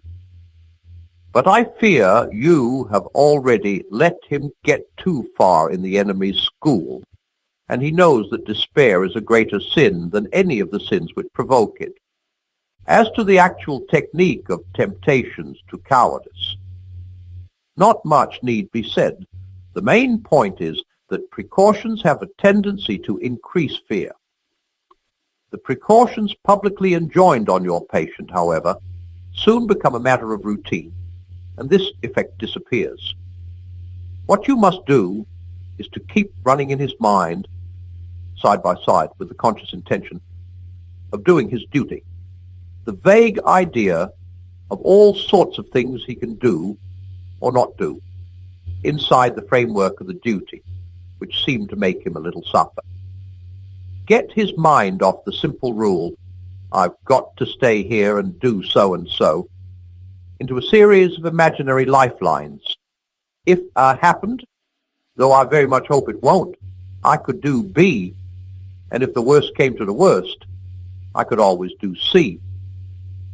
Superstitions, if not recognized as such, can be awakened. The point is to keep him feeling that he has something other than the enemy and courage the enemy supplies to fall back on, so that what was intended to be a total commitment to duty becomes honeycombed all through with little unconscious reservation by building up a series of imaginary expedients To prevent the worst coming to the worst, you may produce, at that level of his will which he's not aware of, a determination that the worst shall not come to the worst. Then, at the moment of real terror, rush it out into his nerves and muscles, and you may get the fatal act done before he knows what you're about. For remember, the act of cowardice is all that matters. The emotion of fear is, in itself, no sin, and though we enjoy it, does us no good. Your affectionate uncle. My dear Wormwood, I sometimes wonder whether you think you have been sent into the world for your own amusement. I gather, not from your miserably inadequate report, but from that of the infernal police, that the patient's behavior during the first raid has been the worst possible. He has been very frightened and thinks himself a great coward and therefore feels no pride. But he has done everything his duty demanded and perhaps a bit more. Against this disaster, all you can produce on the credit side is a burst of ill temper with a dog that tripped him up, some excessive cigarette smoking, and the forgetting of a prayer. What is the use of whining to me about your difficulties? If you are proceeding on the enemy's idea of justice and suggesting that your opportunities and intentions should be taken into account, then I am not sure that a charge of heresy does not lie against you. At any rate, you will soon find that the justice of hell is purely realistic and concerned only with results.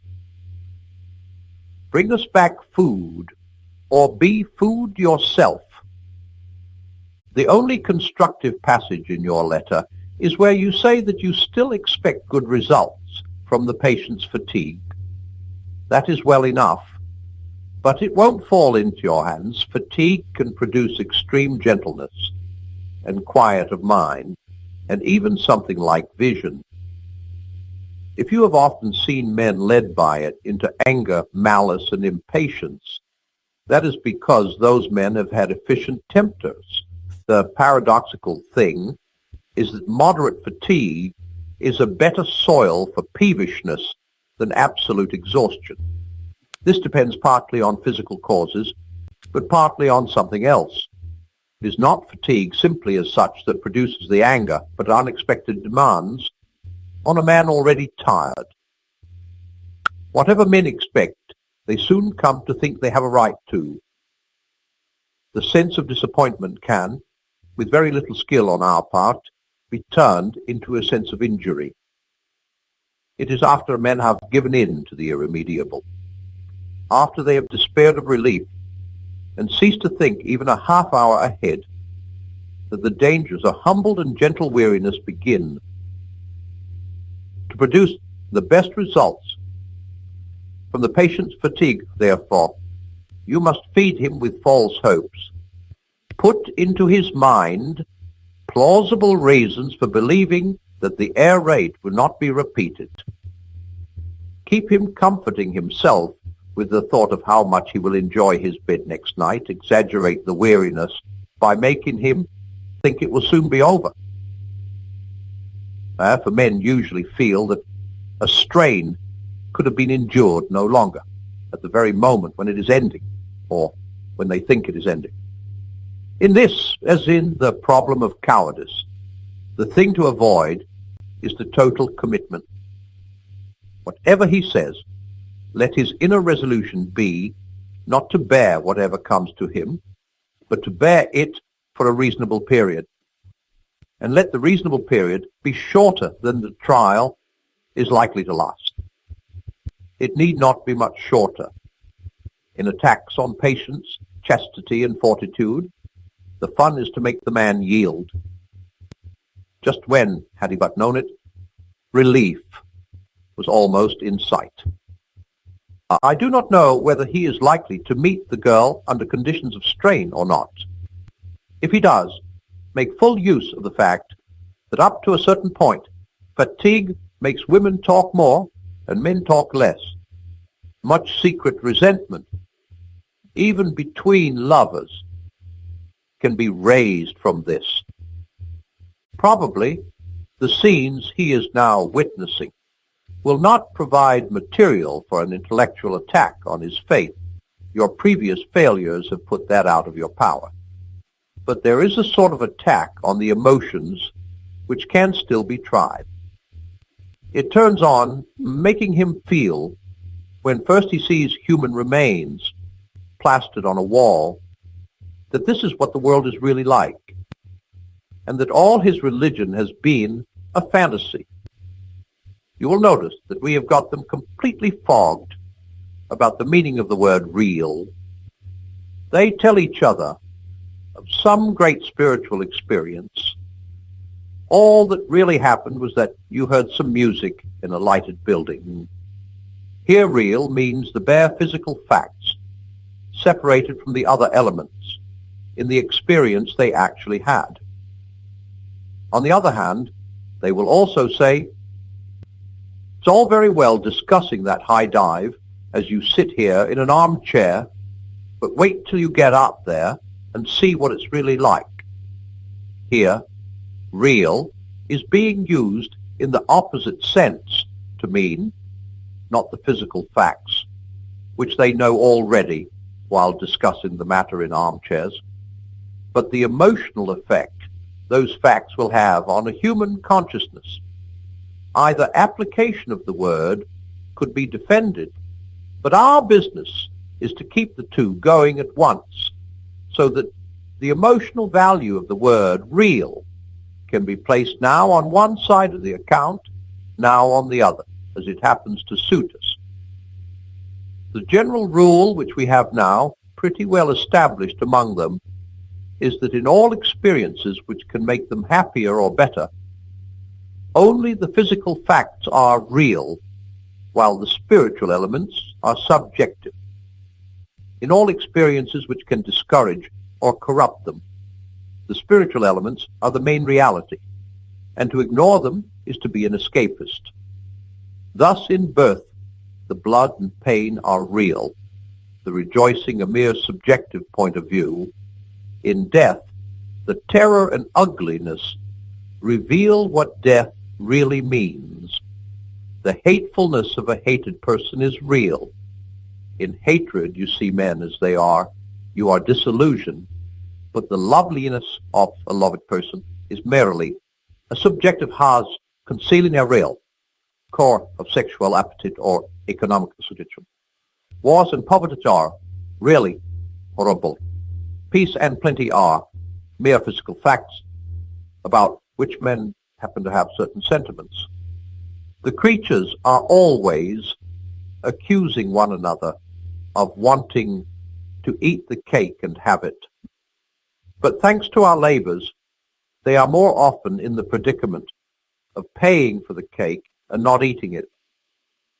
Your patient, properly handled, will have no difficulty in regarding his emotion at the sight of human entrails as a revelation of reality, and his emotion at the sight of happy children or fair weather as mere sentiment, your affectionate uncle. My dear, my very dear, Wormwood, my poppet, my pig snake, how mistakenly, now that all is lost, you come whimpering to ask me whether the terms of affection in which I address you meant nothing from the beginning. Far from it, rest assured. My love for you and your love for me are as like as two peas. I have always desired you as you, pitiful fool, desired me. The difference is that I am the stronger. I think they will give you to me now, or a bit of you. Love you? Why, yes. As dainty a morsel as ever I grew fat on. You have let a soul slip through your fingers. The howl of sharpened famine for that loss re-echoes at this moment through all the levels of the kingdom of noise, down to the very throne itself. It makes me mad to think of it. How well I know what happened at the instant when they snatched him from you.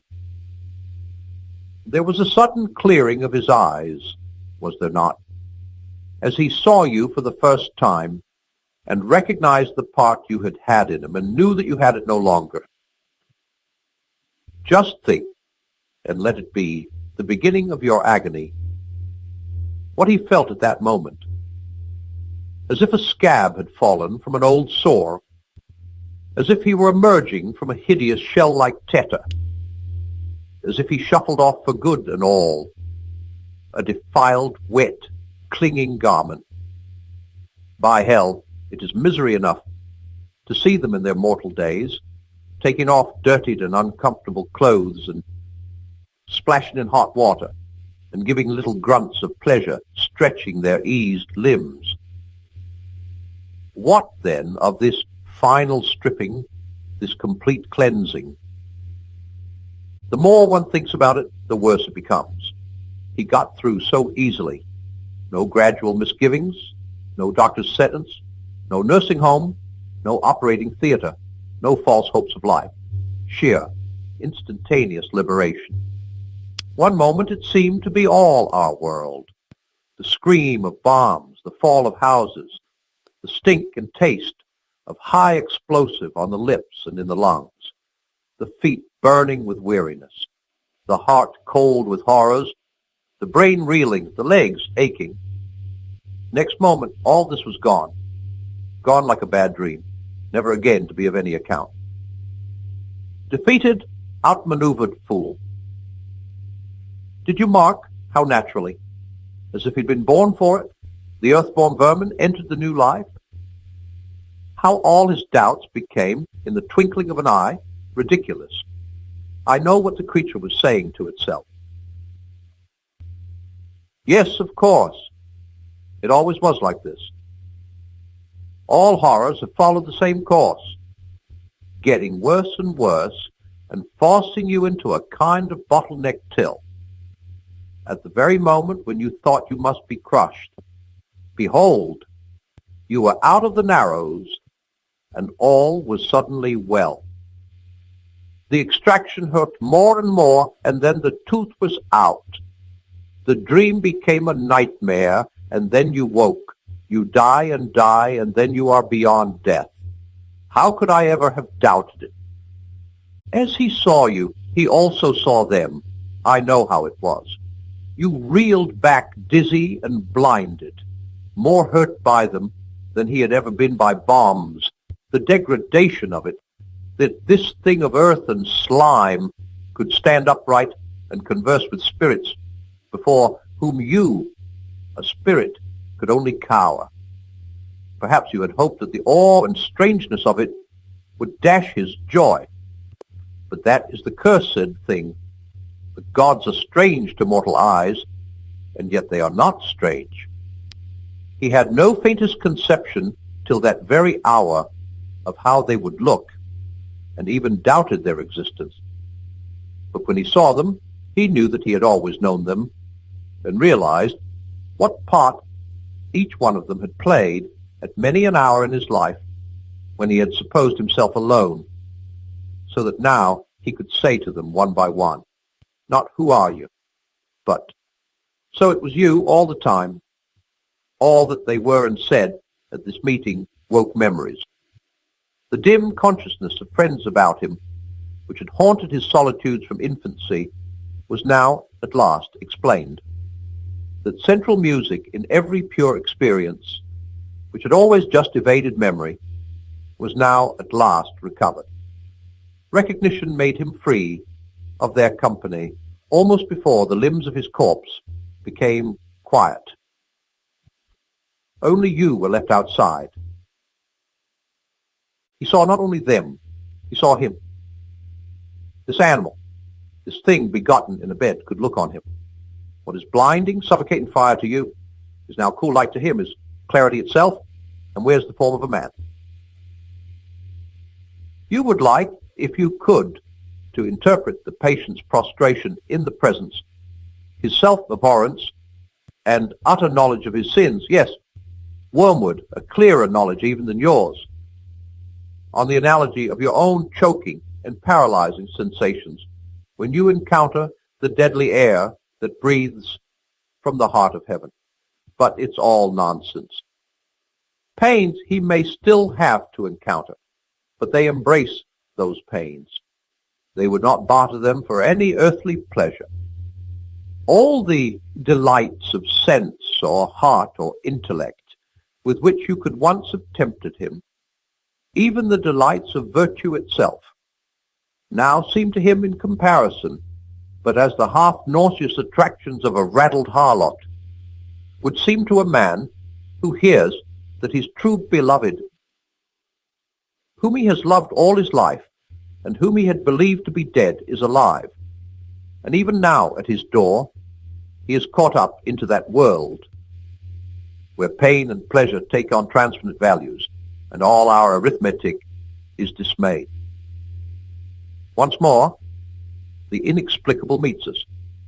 Next to the curse of useless tempters, like yourself, the greatest curse upon us is the failure of our intelligence department. If only we could find out what he is really up to. Alas, alas, that knowledge, in itself so hateful and mawkish a thing, should yet be necessary for power. Sometimes I am almost in despair. All that sustains me is the conviction that our realism, our rejection, in the face of all temptations, of all silly nonsense and claptrap, must win in the end. Meanwhile, I have you to settle with. Most truly do I sign myself, your increasingly and ravenously affectionate uncle,